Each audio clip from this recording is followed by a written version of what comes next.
I'm available 24/7 to help solve issues. Right. Call me 3 a.m. on a Sunday morning, I don't care. A cross-pollination of Thomas Edison and Tony Stark, Elon Musk. Were you a little naive when you thought I can easily build an electric car and a rocket? I didn't think it would be easy. Like I said, I thought they would probably fail.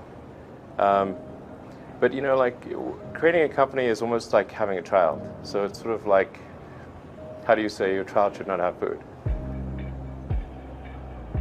So once you have the company, you have to feed it and nurse it, and take care of it, even if it ruins you.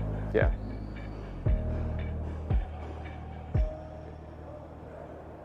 But suppose there was some tough times in 2008, end of 2008.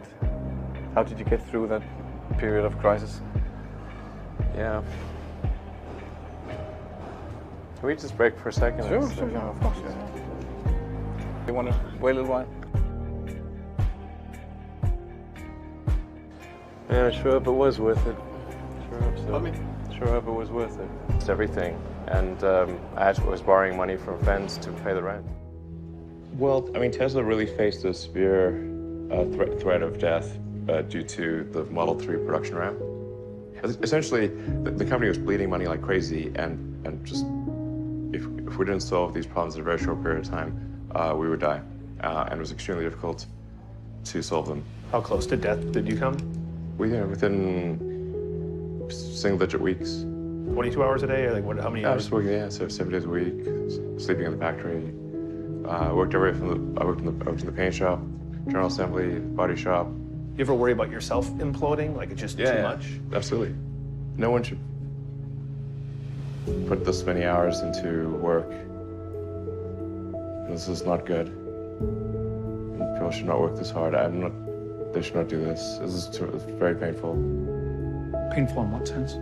It hurts my brain and my heart. Where do you come up with your best ideas? Are you on vacation, or are you kind of just like in the middle of the night you wake up and start drawing things down? Or You know, sounds really cliche, but like the shower is probably like wake up and go to shower in the morning. And I think actually what's really happened is kind of stuff is percolated in the subconscious. Right. And it's not really occurring in the shower, but you're kind of getting the results of last night's computation, basically. Right. Whatever area that you get into, given that even if you're the best, there's always a chance of failure. So I think it's important that you really like whatever you're doing. If you don't like it, life is too short. I'd say and also if you like what you're doing, you think about it even when you're not working.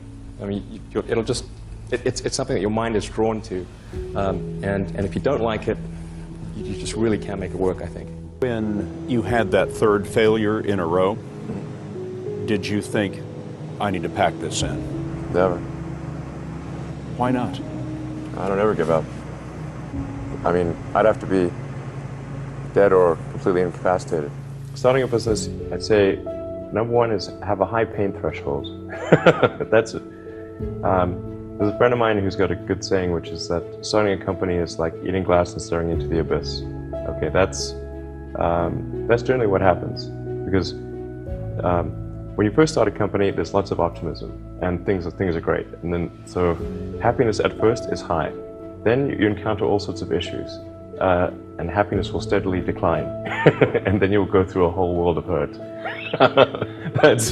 And then eventually, if you succeed, and in most cases you will not succeed,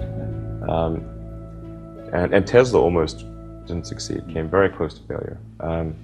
Then if you succeed, then after a long time you will finally get back to happiness. I think too is you got to make sure that whatever you're doing is a great product or service. It has to be really great. And I go back to what I was saying earlier, where if you're a new company, I mean, unless it's like some new industry or new market if it's an untapped market, then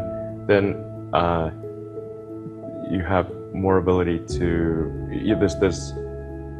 the standard is lower for your product or service. But if you're entering anything where there's an existing marketplace against large entrenched competitors, then your product or service needs to be much better than theirs. It can't be a little bit better, because then you put yourself in the shoes of the consumer and they say, why would you buy it as a consumer? You're always going to buy the trusted brand unless there's a big difference.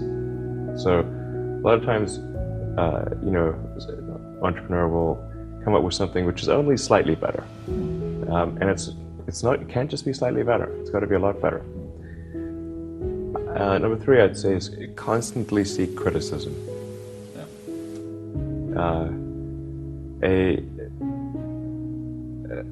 A well thought out critique of whatever you're doing is as valuable as gold. And you should seek that from everyone you can, but particularly your friends. Usually your friends know what's wrong, but they don't want to tell you because they don't want to hurt you. So lift you up, sort of. yeah. So they say, oh, I wouldn't encourage my friend, so I'm not going to tell him what I think is wrong with this product. Yeah. It doesn't mean your friends are right, but very often they are right. And you at least want to listen very carefully to what they say. And to everyone, if you're looking for, basically, you should take the approach that you're wrong. You know, that you, the entrepreneur, are wrong. Your goal is to be less wrong.